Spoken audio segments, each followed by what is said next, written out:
All right, well, thank you all for coming. This is a topic that is real near and dear to my heart. I've been here for just about 9 years, and it seems like just yesterday I walked through these doors. My practice is very nose heavy. I've been interested in the allergic patient for a long time, since I got into my private practice, because I was in private practice before I was in academics. The reason I actually got into doing allergies is because I came out of my training, which is ear, nose, and throat. It's a surgical training, thinking that I was the best surgeon in the world. Do you know why I thought I was the best surgeon in the world? Because nobody ever came back to me. So I thought I had cured everybody, but I went into private practice, and all of a sudden these people were coming back to me after I was doing their sinus surgery and everything else I was doing, and they were still having lots of problems. So I kept saying to them, to many people, I said, I think you have allergies. So I kept sending people for allergy evaluations, and then I would send them there. They would never come back. I don't know what happened to them, but they never came back. So I said, this is ridiculous. I go, I have allergy as part of our training, but not a huge part of our ear, nose, and throat training. So I went back, I did some additional training, and then I started doing testing and treating, and we're going to talk about some of those treatments. And I found, number one, it was a fantastic builder of my practice, because I could finally keep these people in my practice instead of just losing them. But even better than that, I really found like I was helping them. And too many people think, those who have allergies, that there is nothing they can do about allergies. I cannot stand it when patients say that to me. And that is really why I'm, I think, on this planet, is to convince people that there are things that you can do for your allergies. It's not a hopeless situation. But the person with allergies really is a professional sufferer. They know how to suffer and ignore things, because they've been around for such a long period of time. So, control your allergies before they control you. Even after they've controlled you, you can still save it. So I just thought that was a catchy title, so that's why I put it on there. So, we'll start with some basic slides. I'm going to go through these because I'd really rather open this up more for discussion. So I'm going to just kind of go through the slides, which are sort of general. What is allergy? Basically, it's sort of a mistake that our immune system makes. It's around in about a quarter of the population, although if you look at pediatric populations, like kids, it could be up to 40% of them have allergies, food allergies, airborne allergies. It's basically the type of inflammation. People say, why are people still allergic? Why is that allowed to survive through genetics? Well, genetics is a smart thing, and you would think that would be a trait that would leave us. The type of inflammation that is allergic inflammation is also very good at fighting parasites. And throughout our evolution as human beings, the one thing that would most likely kill us early on in our life was a parasitic infection. Okay? So that's why that type of inflammation has been allowed to survive. Nowadays, we don't have too many problems with parasites. I mean, depending on what part of Manhattan you live in, some of them have some problems with it. But that inflammation is still allowed to exist. So normally what has to happen is your immune system has to go from that parasite fighting mode to going into fighting what really gets to us, which is viruses and bacteria. Right? So it switches from the parasite mode to the virus-bacteria mode throughout your childhood. But nowadays, what do we have? We don't have too many bacteria. We have Purell, right? So we hardly have any bacteria, and we have some great antibiotics. So now, a lot of our children are not making that transition from parasite fighting mode into bacteria virus fighting mode, and they get stuck in parasite fighting mode, which is also allergic inflammation.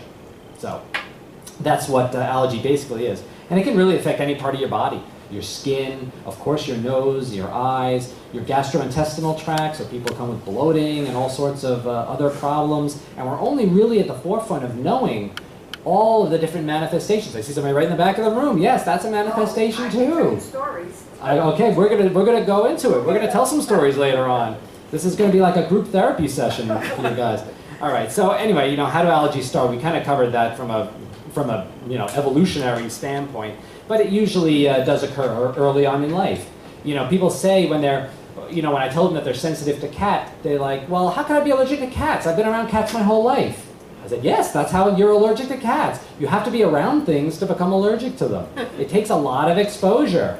I had a patient today who started developing an allergy to blueberries. And she said to me, she goes, I've been eating like nothing but blueberries. That's like her entire diet. I said, well, that's how you become allergic, because your body sees it and suddenly it feels like it has to defend against it. These are the common symptoms. We know all of these. These are the basic symptoms of allergies, but you know, we know these classic faces of allergy, but the thing to realize is not everybody looks like that. So those who are sneezy, itchy, yeah, we can pretty much guess that they're allergic, but some people are not. Some people just have those gastrointestinal problems or those stomach problems or skin problems, and we don't really know, or they don't know that they're allergic.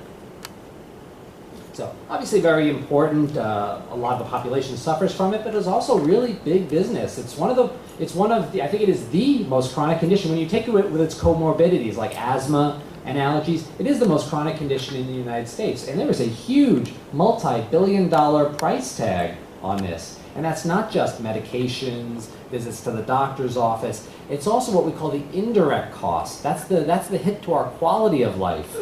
You know, we miss school, we miss work, and if we get to work, we're not as productive as we should be at work. And that is a price tag that's really hard to calculate. And the way we feel also affects us in our relationships with our spouse, with our children. So it affects us in multiple areas. So many things go together with allergies. Asthma, as I mentioned, definitely goes along with it. It's one airway. We think of it as two because we have ear, nose, and throat doctors and we have pulmonary doctors. So we tend to think of those areas as completely separate. But it's really the same. The body considers it all one. So extremely important to realize that. Allergies are on the rise, and I just alluded to one potential cause. Maybe we're leading very clean lives, and so we're tending to get stuck in that allergy mode, the parasite allergy mode. So, and food allergies are on the rise too. There's a lot of very interesting theories about that. You know, we had a policy in our country, pediatrics was really on board with this, that you had to withhold food from kids. Milk they couldn't have until they were 1 year of age. Eggs they couldn't have until they were 2 years of age. Nuts and shellfish, forget about that. You had to wait till you were 3 years of age before you could have that. And now they're realizing, just this year, they finally came out with new guidelines that said there is no reason to withhold any food beyond 4 to 6 months of age. And actually, it's even stronger than that. It may be very, very important for kids to have that exposure to all those different types of foods during that period of time. It's sort of a valuable window of opportunity where your gastrointestinal tract starts getting introduced to all these different types of foods. So it's a complete reversal of what was thought 10 years ago. So some of the things, the antigens as we call them, these are the things in the air that we tend to have allergies towards. The hidden enemy, although I don't think they're all enemies. They don't think of themselves as enemies, but our bodies do. So we're going to talk about some of the outdoor ones, the indoor ones. Foods, I don't think we'll touch too much on foods, but definitely during the discussion session, I'd like to go through some of that. Now, how do we treat allergies? And that sort of speaks to the title. You know, how can we get to them before they get us? What can you do for it? Well, there's three basic things. It's actually very easy. You have medications, which is good. I mean, they help symptoms. That's really what they do. They don't change your allergic status, but they are there. The problem with medications is they're not really good on a long-term basis. It's not a sustainable plan. So they're good for symptoms, but not really at a steady diet for the rest of your life. Certainly environmental controls, and I could speak for hours just on avoidance strategies and trying to separate yourself from the things that you're allergic to. Of course, it's helpful to come to a doctor and find out what you're allergic to, because then you could really do some targeted avoidance. And then desensitization therapy. This is actually a disease-modifying treatment, which unfortunately is very underutilized. We know it most as immunotherapy or allergy shots, because when it started about 100 years ago, the only way it was being given was by injection form. The concept behind desensitization is you want to show your immune system the very things that it's sensitive to on a consistent basis. All right? And when it does that, when it gets exposed to it through the air, it doesn't react as well. And this is disease modifying. You do it for about 4 years and you get a benefit for the rest of your life, and it's really nice. It is underutilized. Again, shots sometimes are a little inconvenient to come in for. You have to come to the office every week, find parking, and then walk here and wait in the office, get your shot, then wait again, and then by that time the day is all done. there have been some new ways of delivering these extracts because the immune system is also very active in the lining of the mouth. So a couple of new ways that we have of giving a desensitization, which can be done at home, is in liquid drop form, which those same extracts that you inject are put underneath the tongue, and they do that once a day. It's also now in a toothpaste format, which is very interesting. So those extracts are actually incorporated into a fully functional toothpaste that can just be brushed once or twice a day at home normally. So it's a treatment that fits seamlessly into a person's lifestyle. So you see that with a lot of medicine these days is really focused more on how treatments can be made nicer for the people who are suffering from the condition. You know, a lot of these older treatments were created with the doctor in mind, not so much with the patient in mind. So that's really reversing, I think, which is nice. Pollen. Pollen is going to be coming soon. Not yet. If you're having symptoms now, it's probably not pollen. But these are very lightweight, large particles that travel for miles on the wind. We see tree pollen generally in this part of the country, March through June. Grasses, June through July. And then weeds are later on, August, September. And we're going to talk about some of the avoidance strategies for this. So pollens travel for miles on the wind, and I know what you're thinking. Well, I live in Manhattan, so there's no reason I'm not exposed to any pollen because there's really no pollen in Manhattan. Well, there is some pollen in Manhattan. I mean, we do have obviously trees that line the street, so they do pollinate. And of course, we have a couple of parks here, so that pollinates. But we get most of our pollen here in Manhattan, very large levels, from New Jersey and from the Hudson Valley. It just kind of funnels down into Manhattan. The prevailing winds move from west to east generally. So a lot of the pollen that is produced here kind of trails off to Long Island. Yeah, so that goes up there. Or I'm on the east side. Oh, we're on the east side right now. So yeah, so that pollen definitely hits us. So I have these in my office, and so as I'm testing patients and they're feeling really itchy, I like to show them what they're feeling itchy to, so they can start getting get their enemy in sight, so they can see it. So I have these pictures, and people will say, oh, I've seen these trees all around. Although I do discourage people from going to their neighbor's yard and starting to cut down these trees if they find out they're allergic to them. That's not a good idea because again, these pollen particles can travel for 100 miles. They go over mountains. They go over anything. So you can have a park 100 miles away, and if the wind is just moving in the wrong direction and you're allergic to it, you're going to have a bad day, no matter what's happening in your backyard. So grass. I know what you're saying. That doesn't look like grass. Well, this is another common misconception. Your lawn does not pollinate because you keep cutting it. If you have a lawn. I don't have a lawn, but for those of you who do have a lawn or know what a lawn looks like, it doesn't pollinate. A lot of people say, well, I have to be allergic to grass because every time I mow the lawn, I get a really bad reaction. That's mold. Because what happens when you cut the grass, it sticks underneath the mower, and then that grows mold, because mold likes to grow on organic debris, right? So then that mold sits there, and then the next time you mow, maybe a year later, you take it out and you blow the fan, and that starts going, and it kicks all the mold spores up in the air. And that's that funny fresh grass smell, That's mold. So anyway, that's ragweed. You take a walk through Central Park, you're going to see a lot of this. We do this sometimes in the spring. We go for a weed walk, which sounds like something illegal, but it's really not. We go around Manhattan, and I take some of my residents, and we do a trek through Central Park, and we find all the different trees, and we try to identify them. And these weeds are extremely easy to find, even though the ragweed pollination is mostly in the later summer and in the early fall.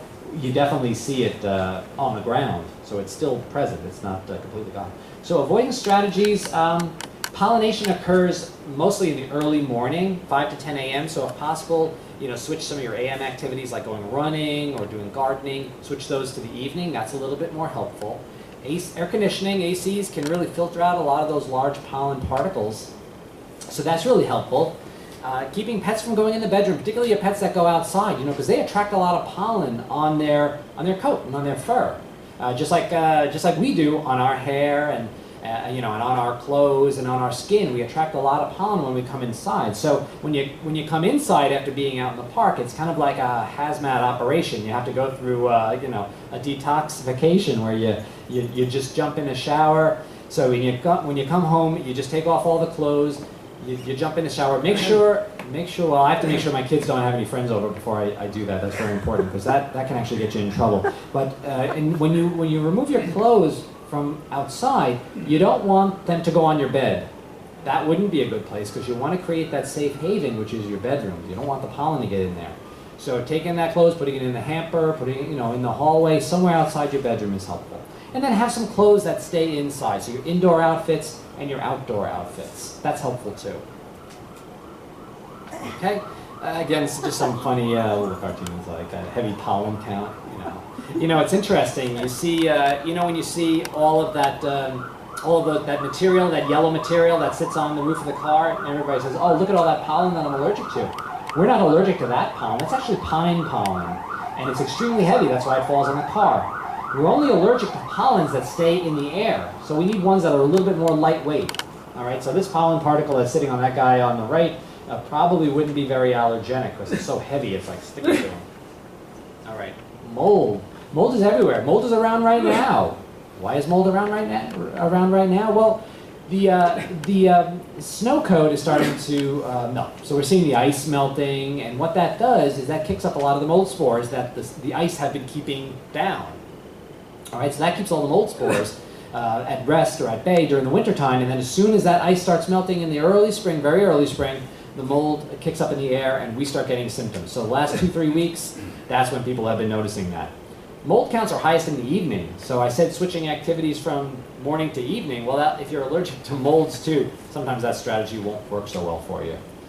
The Earth's biomass. There's some accounts that say that 90% of everything that's alive on the planet is mold. I'm not sure. Wow. Probably in my refrigerator that's the case. Anyway, I have to go in with sunglasses when I look at my refrigerator. So many leftovers in there. So anyway, this is an example of mold, Penicillium. This is the mold that provides that smell to basements. You ever go into a basement, it's got that basement odor? That's Penicillium. It also gives the blue color to blue cheese and Roquefort, so it's very beneficial in our lives. It is not the penicillin that gives you, the Penicillium that gives you penicillin.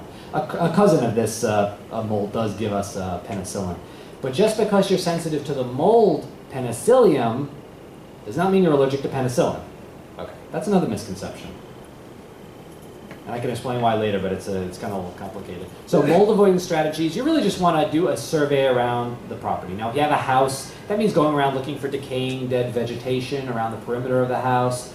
Inside, you certainly want to look for any obvious sources of mold, usually around water areas like bathroom, laundry room, kitchens, and you see the darkening around the walls. So you can clean that off. That's pretty easy to do. And of course, any redirecting of water, if you have some water that's directed towards the house, it's good to get that fixed as well.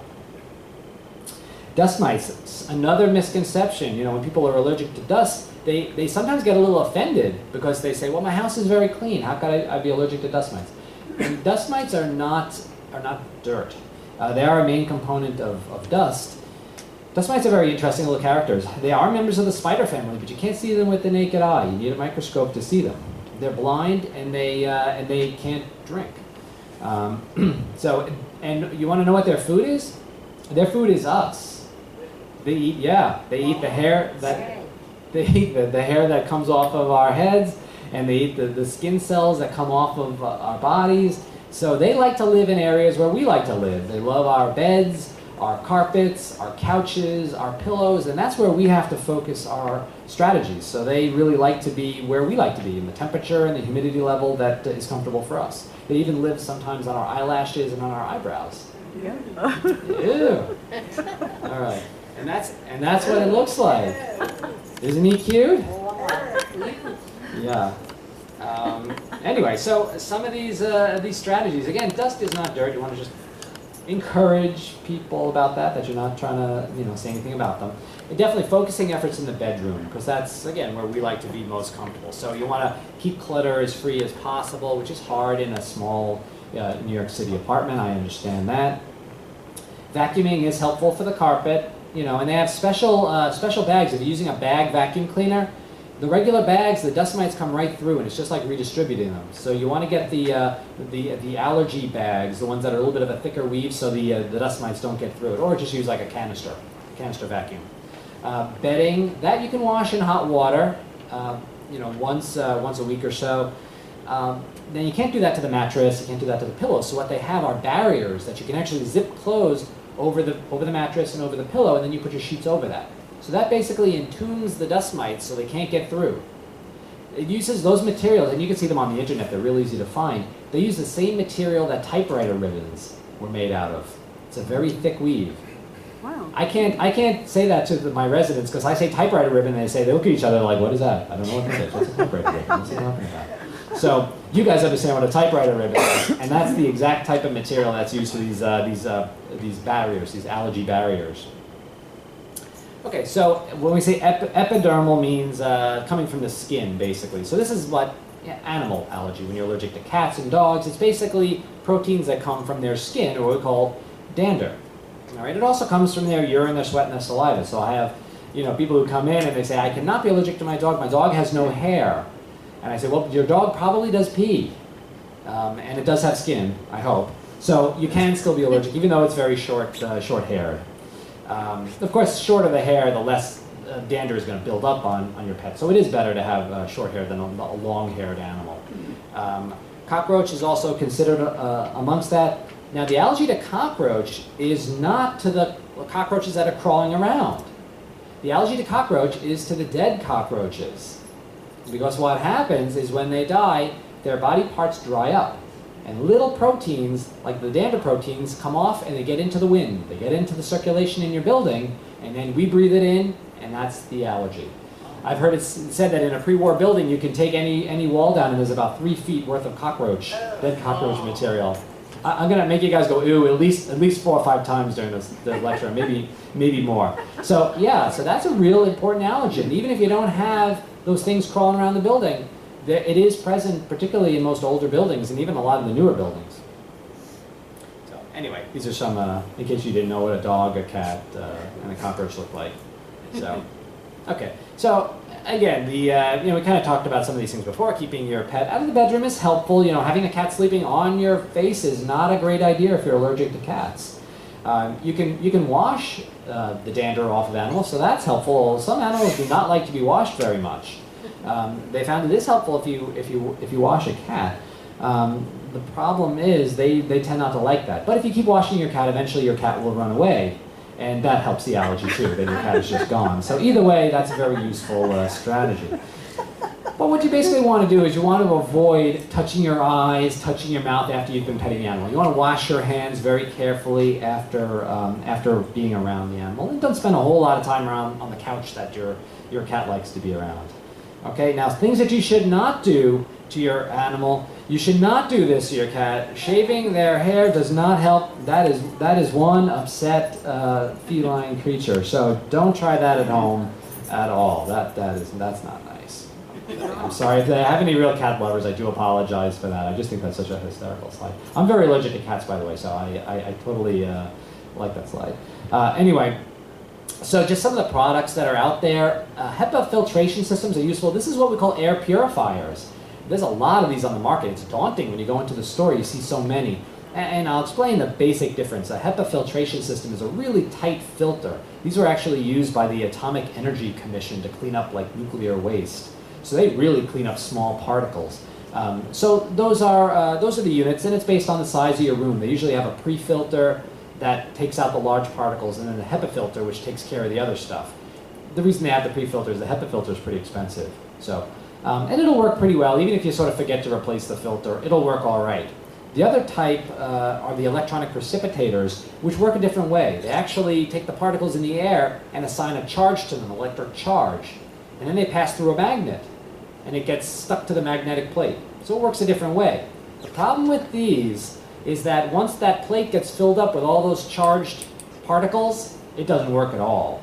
So you've got to be a little bit, good on the maintenance, in the maintenance category. So if you're the type of person who's not so good at cleaning their, doing the regular maintenance, these might not be the things for you. They also emit a little bit of ozone, and you can get a little bit of a greasy residue too on your drapes and things like that. So just to be aware with that. There's some interesting products that came out. This is an around-the-neck version.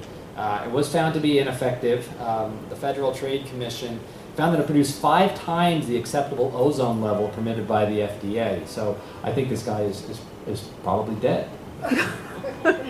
Anyway, but So that'd be a lesson to you, don't do that on the plane. Vacuum cleaners, obviously, you know, they were invented in the 1930s, and you know, we haven't been the same since there. So we talked about that, the special bags that need to be obtained for dust mites. And there are real HEPA vacuum cleaners, and then there are some that are kind of like fake, the fake HEPA vacuum cleaners, and those go under the names HEPA-like vacuum cleaner or allergy vacuum. So you have to really look. If you want it to have a HEPA filter, it has to be a HEPA vacuum, and they'll definitely advertise it that way, and it'll be more expensive. So you'll know. These are the barriers that I was talking about, and they work really nicely. It's easy. You put them on. You don't have to change them that often, and they work very, very well. Okay, bless you. I can help with that. Acaricides, these are things that sort of kill dust mites, essentially. And they use tannic acid, benzyl benzoate. These are a couple of chemicals that you can use. It's tough. You know, tannic acid, you have to kind of keep spraying it. It doesn't work for a long period of time, but it is effective. That can stain your furniture a little bit. If you spray it on a white couch, it's going to be soon it's going to be a little bit of a tan couch. Okay, so that is kind of one of the main take-home messages to you and to the patients that I'm always speaking to is you don't have to live in a bubble. A lot of my patients are so allergic, they probably become allergic to the bubble. So that's not even going to work. But you don't have to live your life in a bubble. There are things that you can do for allergies, and it's just important to talk to the doctor and find out what those things can be. And it's every day, there's more things out there. So this is really moving in our direction. We're finding lots of things to help people with. So there's no need to suffer, and there's no avoiding avoidance. You got to try to stay away from the things that you're sensitive to. And one thing you shouldn't do is take it into your own hands and really go out there. So I think she's up to about 2 knuckles there. So that's scary. You don't want to go up that far. You're going to hurt your nose, and then you'll be seeing me again. So thank you all, and I'll.